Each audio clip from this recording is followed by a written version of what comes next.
charla y llama la atención cuando uno tiene una versión y viene a contar una versión, que poco le importa que los hechos desmientan la versión que está contando, ¿no? O sea, por ejemplo, los cronistas de la conquista de Navarra llaman en general, la mayor parte de las veces llaman a los navarros franceses, ¿no?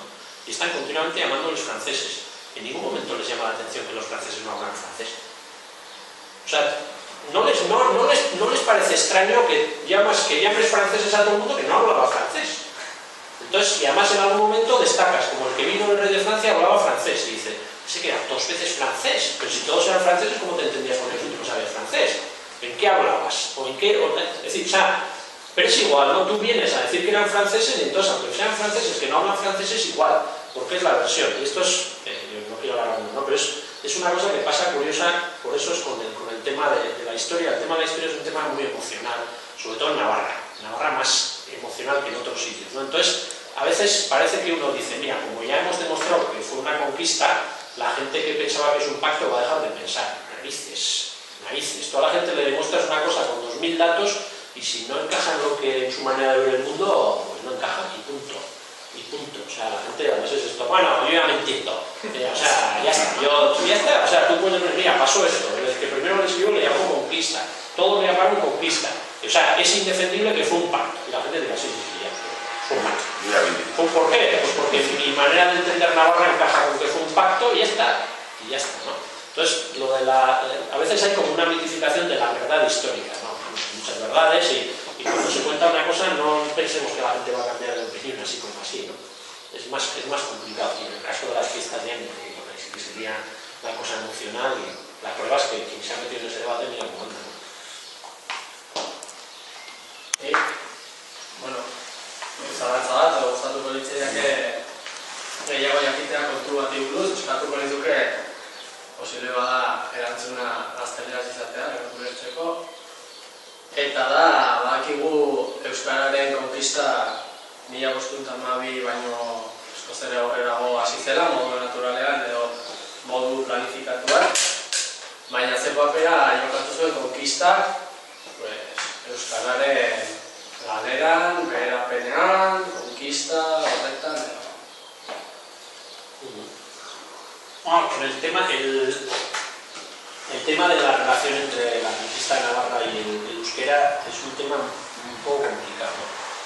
¿Por qué? Porque es un tema que nos lleva a otro tema gordo, ¿no? Que es el riesgo que existe de mitificar el reino de Navarra.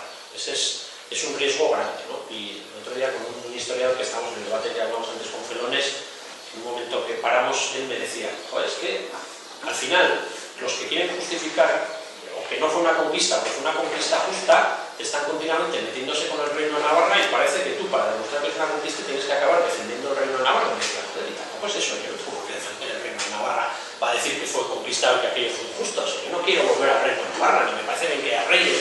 Entonces, el riesgo que se corre es hacer como caer en el juego y contar una historia de buenos y malos, ¿no?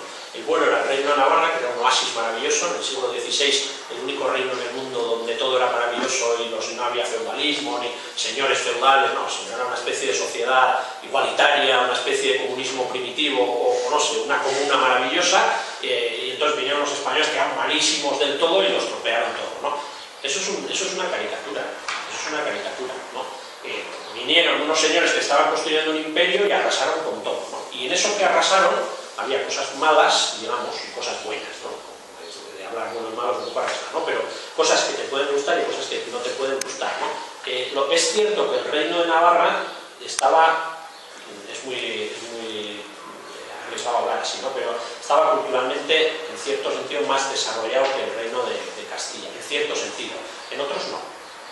Ahora intento explicar muy brevemente en qué sí y en qué no. En qué sí tenía una cultura política de un tipo pactista, en el que la manera de entender el Estado era, entre comillas, más democrática. No con lo que ahora entendemos por democrático, porque no había elecciones en el reino de Navarra en el siglo XVI, pero la estructura del poder estaba más repartida y además de los nobles y las cortes, había estructuras de poder comunal que todavía existían, los valles, etcétera, etcétera. Eso en Castilla estaba arrasadísimo, porque Castilla, desde que surgió, era una sociedad que se había organizado en torno al Estado y, lo que es peor, en torno al ejército. O sea, Castilla era militarismo, el esquema de Castilla era guerras, guerras, guerras contra los moros para tener más y más y más. Los reyes de Navarra juraban defender su territorio, esto es muy significativo, no es una anécdota, los reyes de Castilla juraban engrandar el territorio. Tú juras, dices, yo recibo el reino de mi padre y mi compromiso es mantenerlo, eso es una posición. La otra es, yo recibo el reino de mi padre y mi compromiso es engrandarlo. Solo hay una manera de engrandar reinos, que yo sepa, en los Países Bajos sí que le ganan en tierras al mar poniendo tierras, pero los castellanos no se referían a eso, se referían a quedarse con las tierras de los de al lado. Claro, esa mentalidad es totalmente diferente. O sea, la mentalidad de es justo conquistar a los que viven alrededor o es justo mantenerse independientes son dos culturas políticas, ¿no? Y esto no es una mitificación, esto es verdad. Había dos culturas políticas. Navarra se resistió a la Inquisición. En 1492 y 1498 los españoles amenazaron con invadir Navarra si no expulsaban a los moros y a los judíos. O sea, estamos hablando de esos términos. La cultura política, o sea, el modelo español, Navarra antes de la conquista estaba más relacionada con Italia, con el ambiente cultural que había en Francia, y de hecho las relaciones económicas tenía más con Europa que con la península ibérica, y después de la conquista lo que se impuso es la Inquisición. O sea, ese choque de culturas existía, ¿no? Para nada, eso es la parte buena. La parte mala, ¿cuál es? En Castilla el castellano era la lengua oficial mucho antes, siglos antes, y en 1512 el euskera no era la lengua oficial de Navarra ni la fue nunca. Es decir, por eso, o sea, cuando se da la paradoja de que la conquista fue mala para el euskera, fue mala, porque significó la dependencia de un poder extranjero que estaba situado lejos, que no tenía la menor sensibilidad y que veía además como algo a acabar la conquista, pero sin embargo eso no quiere decir que el reino de Navarra fuera bueno con el euskera, no lo fue. No hay documentación oficial en el euskera. De la misma idea de lengua navarrorum, o sea, el término es lengua navarrorum, que muchas veces lo damos como, se parece que es una especie de reconocimiento del reino hacia la lengua de la gente.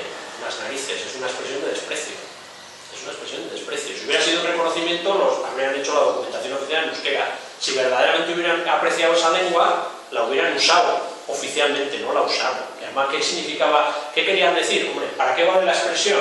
Vale para decir que desde el punto de vista de las instituciones, la lengua del pueblo era el euskera, porque era la que hablaba todo el mundo.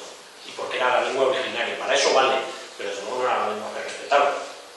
Hay algunas cosas. El fuero viejo, por ejemplo, está redactado casi exclusivamente en castellano.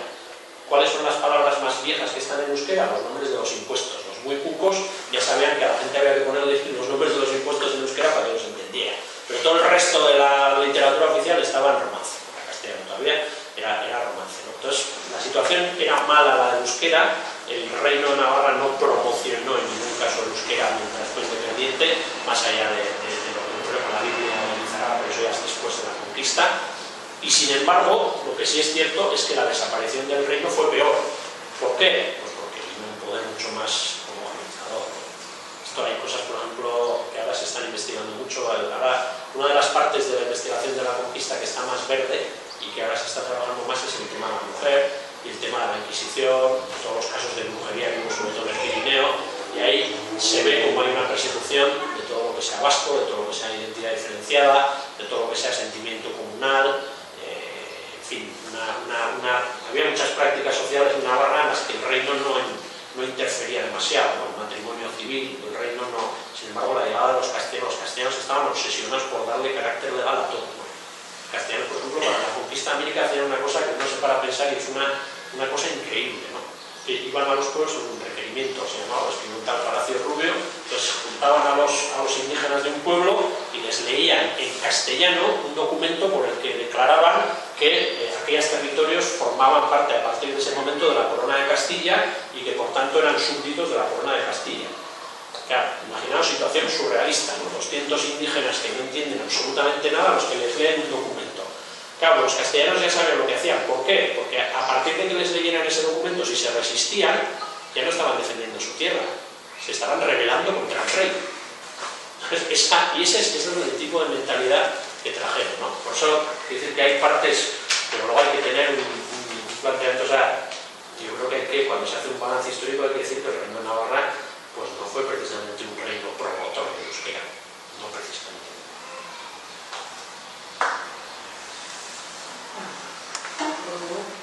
Bakarrik horretzeko mauzkaria gaindikan ez daukatu. batzuk, larun batean edukiko dugu, hori da, ez da Amosterdiko asuntoa, baina da gure herriko asuntoa. Tenemos el sábado el Euskararen Eguna en Torres, el día 13 un cuento sobre la batalla de Noain en Sarranchulo con Fermín Sánchez.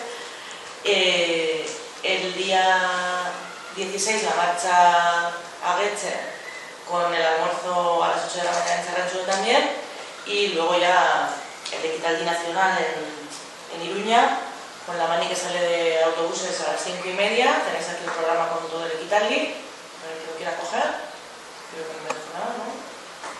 Pues que de casco te a ti. Aparte de saludar y agradeceros, antes no he empezado por ahí, pero como la última vez que estuve aquí me llamó Pitu, pues quiero aprovechar para mandarle un saludo, porque es otra de las cosas que no tiene por qué y dedicarle mucho tiempo, pero bueno, por lo menos pues, yo lo he echado en falta. No soy el único, pero como la última vez que vine, pues nos me llamó él y lo organizamos con él, pues la verdad es que es una pena. Sí, hay bastantes cosas. El artífice de estas jornadas que ha dicho él, ya luego nos ha dejado que embarcamos con él. Bueno, que no se le puede perdonar, ¿eh? El pobre se le puede perdonar. Ya ha salido una hora, es que aquí no les tiene que tocar. Por imperativo legal. Por imperativo legal. Bueno,